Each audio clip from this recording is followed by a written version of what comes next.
I'd like to call upon Cantor Eli Perlman of Temple Beit Shalom to lead us in El Mal Rakamim.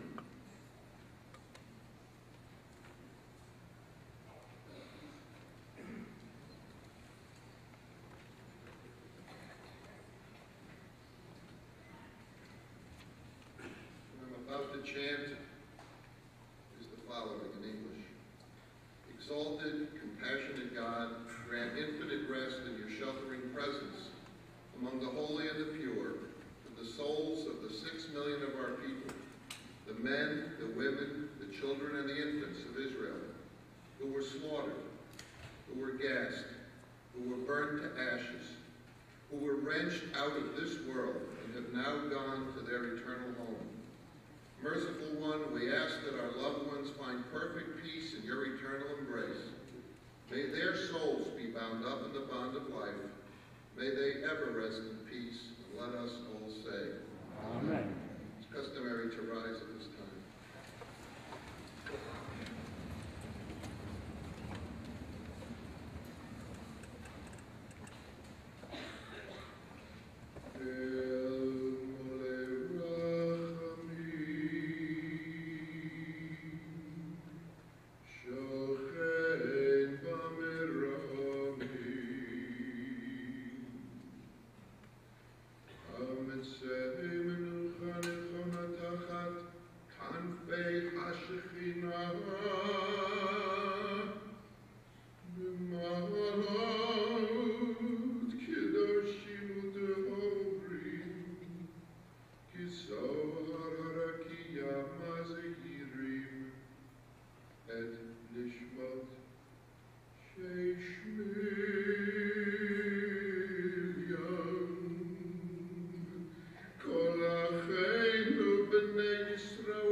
At this point in the program, as you see in the printed program from a month ago, we will call on Carl Lusbader to sing the partisan song, as he has done for almost 20 years.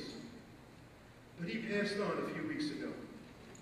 And then we lost Asher Goldstein a few days later. How do you say goodbye to two gentle soldiers, all for love and loving husbands, fathers who kept family first and taught their children to live with honor and reverence for all human life? The lessons were never taught by talk alone, but by doing, by giving, by setting an example. One, as a youth, joined the underground and fought the Nazis in Hungary, while one, also in his youth, was arrested and forced into slave labor to dig mass graves. One faced death many times by smuggling people across the borders. and one told the students about the randomness and meaninglessness of life in the camps. One ran the British blockade and led camp survivors into what was then Palestine. And one stood up and told of the Holocaust and what happened when the world turned a blind eye and a deaf ear. One defended the new state of Israel, while one raised money to heal the wounded Israeli soldiers. Our Carl Lusbader, for so many years, has walked onto the stage and in his best manner sung the partisan song to the heroes that stood with makeshift weapons in hand and said, no. He sang to Asher Goldstein, who stood strong and erect and proud, and said no. We of Rickless will miss our heroes of the Holocaust, and we promise never to forget, simply because we don't know how to say goodbye, and we pledge to sing this song every year. I'm calling again upon Cantor Perlman to sing for Carl Lusbader, and to Asher Goldstein, and to all the survivors who cannot sing anymore. The words are printed on your program insert, and we invite you to join us in singing the first two parts to them. Cantor Perlman.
To read an original poem.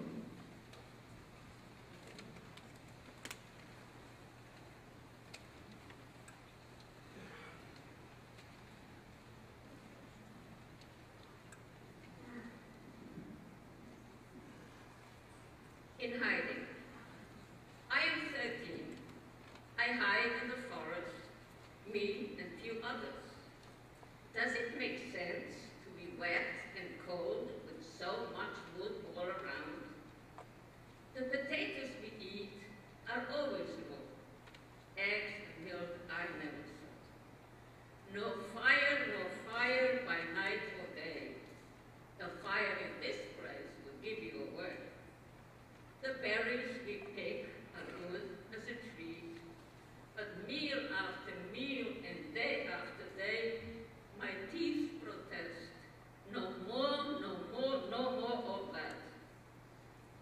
not complain. No one does. Would that be of use to us? We plan and we guess which way to go. To south or to north, later or now. Do we stay with the groups or split up in twos? The wrong answer means disaster. So out in that forest and under that sky, there isn't a route we do not try. Get up, march now, you dirty Jews. The soldiers appear with dogs and guns, and those of us who try to run are chased and shot. The chase is pleasing to the dogs. We are marched to the trucks. We travel light. All we have to leave behind. In prison now, the dogs are fed. The dogs did fine. The forest now is Judenrein. Give us your gold, your rings, your cash. You greedy Jews have much of that.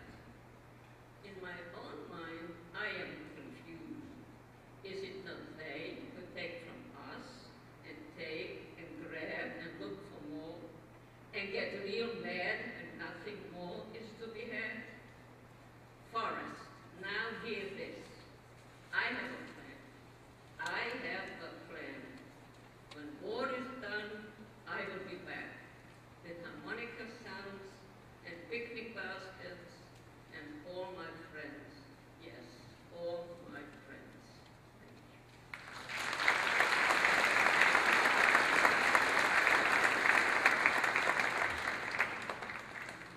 It is now my pleasure to call upon David Zajac, our keynote speaker, and a neighbor from the Regency.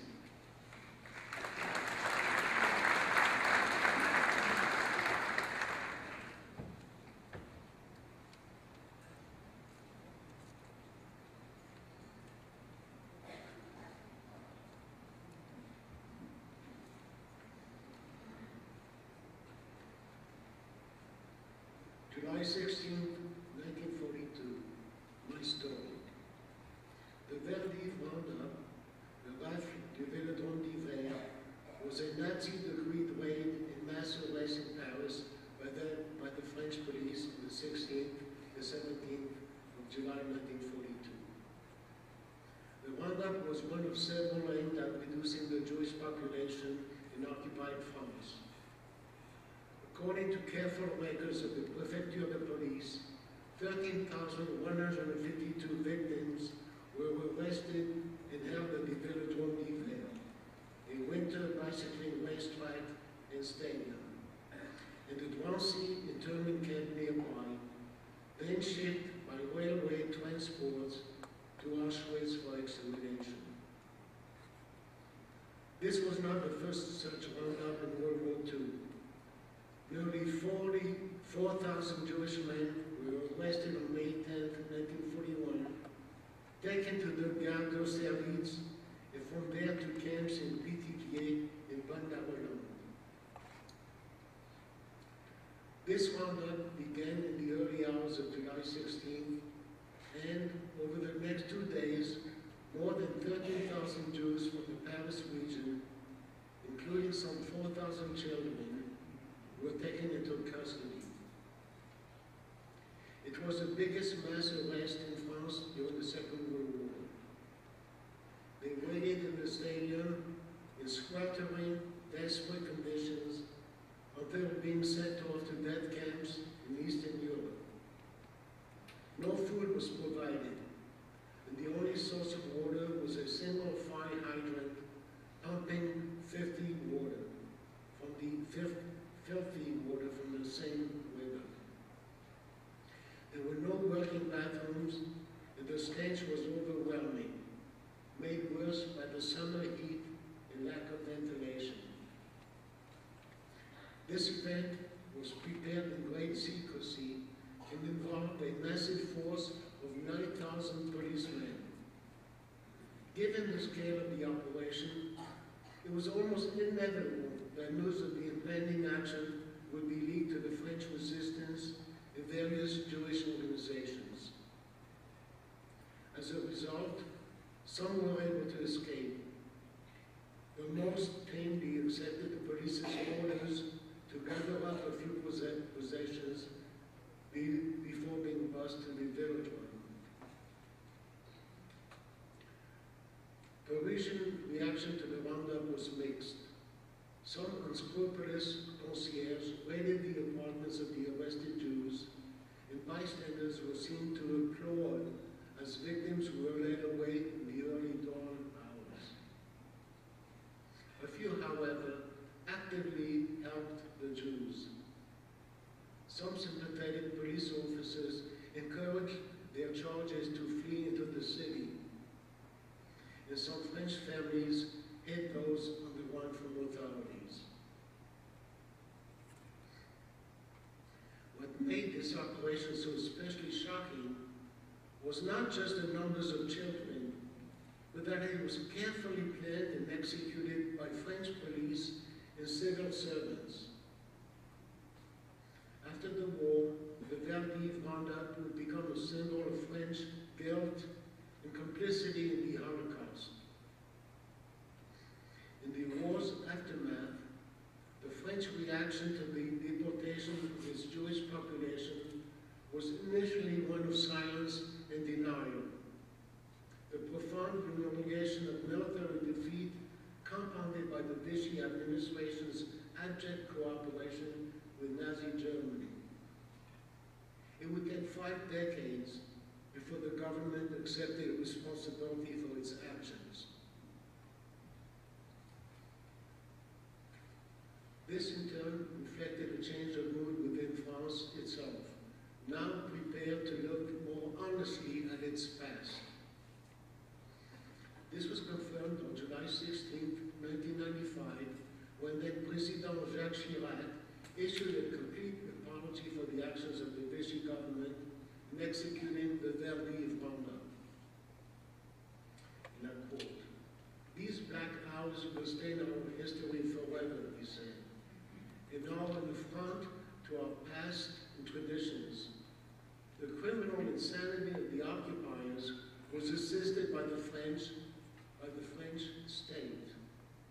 France, home of the Enlightenment and the Declaration of the Rights of Man, France committed that day the irreparable, breaking its word, and delivered those it protected to their executioners. If nothing else, Chirac's act of contrition provided some posthumous justice to those sacrificed to ideological hatred and base political expediency. A fire destroyed most of the village in 1959, and the remainder was demolished. A plaque marking that site was placed on the building, and in 1993, the then President François Mitterrand commissioned the monument to be erected. The words on the monument are, "The French Republic, in homage to victims of racist and anti-Semitic persecutions and of crimes against humanity committed under the authority of the so-called government of the state of France."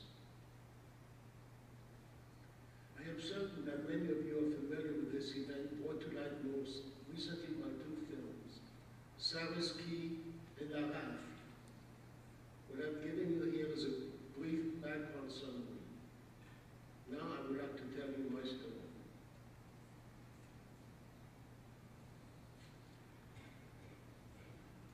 July 16, 1942. I was 4 years old, living in Paris with my mother and 8.5-year-old brother, Simon.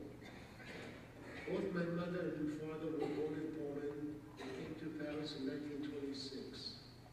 My father worked as a tailor and served in the French army when the war with Germany began. He was arrested by the Gestapo in 1941, along with my uncles, and taken to the internment camp at Berlin. My father was transported to Auschwitz, and we were told died in the gas chambers in August of 1942. Early on the morning of July 16th, we were slated for the roundup.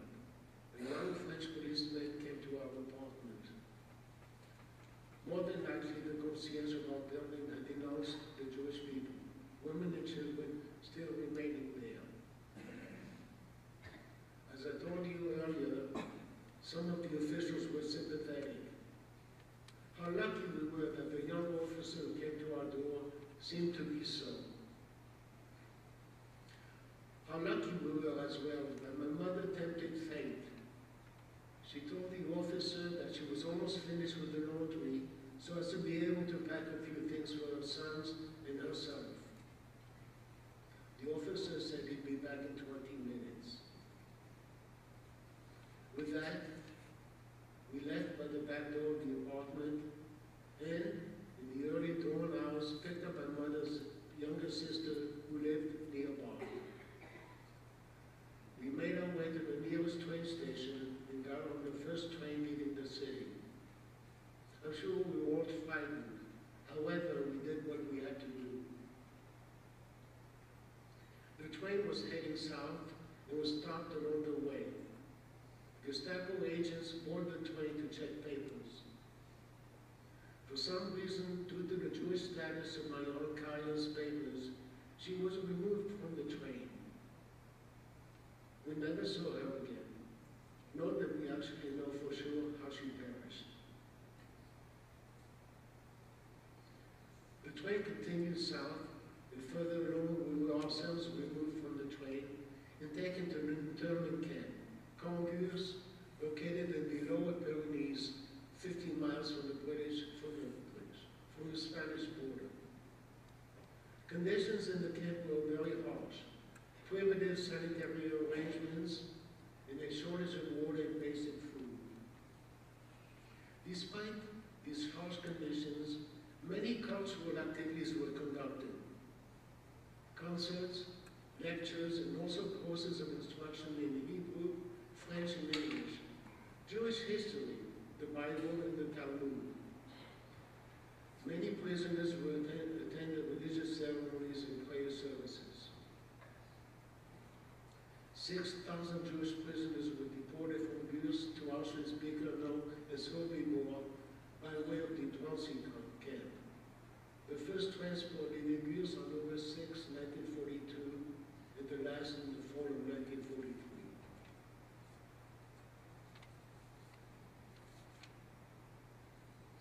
Once again, luck or perhaps fate was on our side. According to the certificate of liberation that I have in my files, my mother Ella, brother Simon, and I were liberated from Congus without any money or any belongings on August 26, 1942. We were sent off to a nearby ghetto in Pau. Soon thereafter, we were rescued from the ghetto by French partisans who took us to a farm in Guéret, located in the central part of France. They took us in the dark of night in a wagon covered with hay. The farmer and his family were not Jewish, but very sympathetic to the Jewish families in their plight. They were warm, generous, brave people, and we, along with 3 other women and 9 children, lived together until the war ended in 1945. My brother and I, along with the other children, went to school, walking 3 miles each way wearing wooden shoes. Only the principal knew we were Jewish. When the Nazi soldiers came to the school for periodic inspections, he hid us under the floorboards. In October 1945, we all made our way back to Paris. I was 7 years old, and my brother was 11 years old. As you may recall from the beginning of this story, we had left our apartment in a big rush. When we returned, we discovered that all of our furniture and belongings had been given away to a French family. After a year of fighting with the French officials, we were able to reclaim our apartment and some of our things. We lived together there until 1949. At that time, with the support of our family living in the United States, we made our way to our new home here.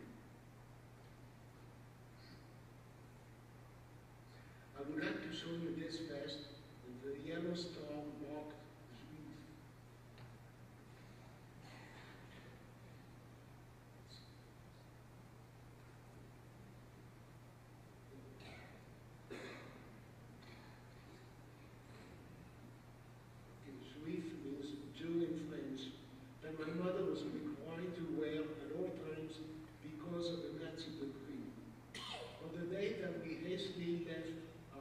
father's apartment, my mother wore the vest under her clothing.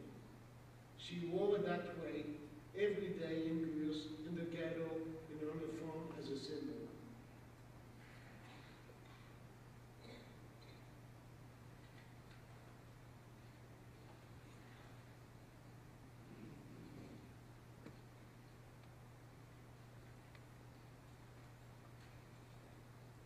We were able to bring the vest with us when we came to America, and now I can share it with you.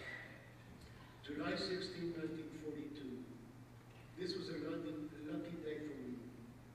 I tell this story humbly but proudly, surrounded by friends and family, surrounded by all of you here today. My hope is that it will continue to be passed on by my children and their children. My hope is that we will never forget. Thank you for all for allowing me to share my story with you on this Holocaust Remembrance Day.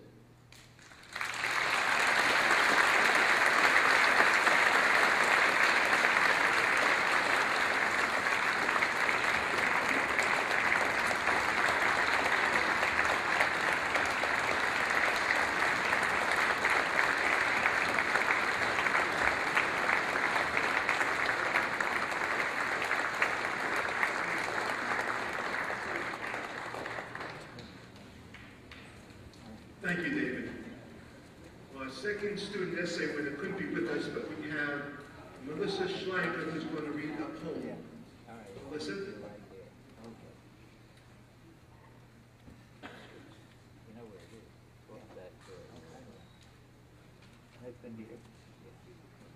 Hello, I'd like to introduce myself. My name is Melissa Schleicher, and my daughter Lauren wrote this poem when she was in high school for her 11th grade honors class, and it was supposed to be read today in Rockland Community College, and unfortunately I was not able to be there because of a previous obligation, but Nina, I want to thank her for the opportunity to be able to read this today. Again, my daughter Lauren wrote this when she was in 11th grade. I wake to a never-ending nightmare, bodies dead or starved. I smell the stench of burning bodies. I try to dress with whatever clothes I have left, and I check to see that the person next to me is still alive. The guard tells me to get up, but my body is pulling me down. His whip feels like 20 knives on my back. I respond to his command, and as if I was an uncontrollable machine, I stagger to my work detail. I begin my labor and wonder if anyone in my family is alive, and if I'll ever wrap my arms around their waists again. I start to dream about their warm hands, tender smiles, and loving kisses. I hear screaming near the railway cars. People shoved together like cattle as the cruel guards shout orders. I turn away, trying to believe that no one could be as crazy as this moment was. I tried to think about the good, but the bad kept overriding it. Every day, my friends would leave for the showers, never to return. I thought that this was the end of the world, and that all my hopes and dreams would perish along with me. These ugly experiments by crazed Nazis made me question if I would ever wake up from this nightmare. I knew that when a new day came, a new tear was born. I realized that I was a human, not a machine, and all that I could do was hope and not hate, as they did to us.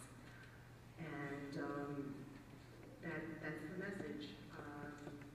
That's important. We have to all remember, we have an obligation, and my mother-in-law is a survivor and has never spoken about what had happened to her, but she always instilled the love of family and community and being kind to one another through her children and her grandchildren. And because of the education system, which I applaud, we have to always remember what has happened and